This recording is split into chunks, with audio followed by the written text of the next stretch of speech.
Good day, everyone. My name is Mrs. Chinregozie Okafor.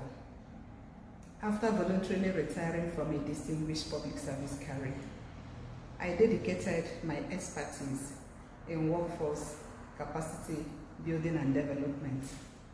I want to share my story to you, believing that it will help you in whatever challenges that you are going through. I faced 2 life challenges that that shook my life, and I will share one, and that is primary infertility. I married in my early 20s, and I faced primary infertility. It is unbelievable, yet it happened to me. Yeah. I can say that, during that time, it wasn't as, the awareness is not as it is now. It is something that, I felt ashamed. I felt, I didn't have the courage to discuss it. I kept it to myself. I and my husband, we kept it, and there were questions, what is happening, and we are just like nothing, that everything is under control, everything is okay, but everything is not okay. There was a problem, and we are taking medications, we are going to hospitals, but it's like the hope is not there. We lingered in this situation for 9 years. Yes, it took me 9 years plus to get pregnant. But I must say that I lost one big thing.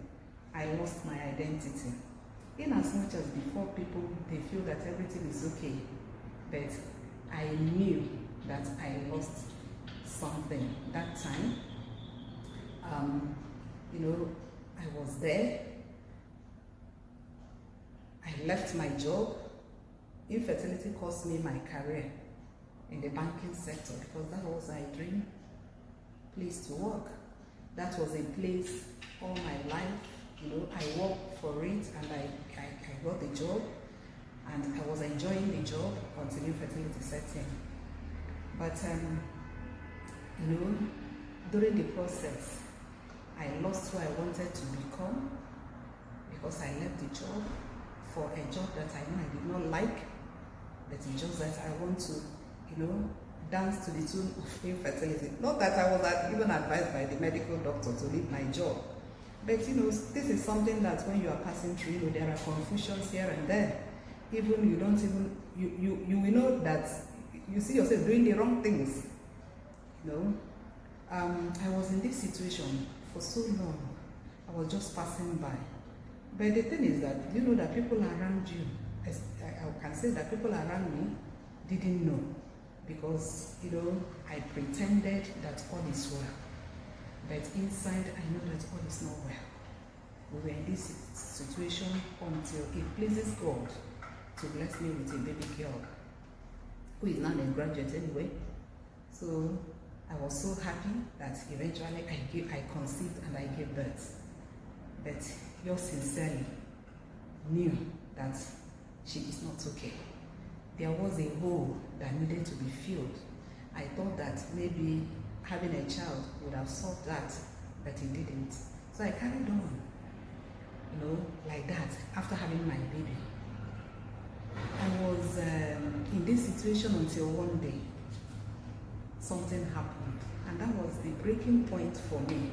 Because, I am used to bottling things up. I am used to bottling infertility, bottling the challenges of infertility, bottling everything. It is something that I have developed skill, which is the wrong skill anyway. So, something happened in my office. There was something I feel that is an injustice. So, I feel that this is the opportunity for me to leave. Because let me tell you that as long as I was there, as long as I was waiting for a baby, there's no self-development, there's no formal education. In fact, there's not even informal. Yours sincerely was just there, waiting for a baby. Oh my God. But I'm so happy that God moves in a mysterious way. So that thing happened. It was an awakening. It's a wake-up call for me. And I said that I will live. So I now get to, put down things that steps to take to begin to search for a job. It was then that I discovered that I don't have the wherewithal. I want to live, but I don't have the capacity. First of all, it's not even, I want to leave government organization,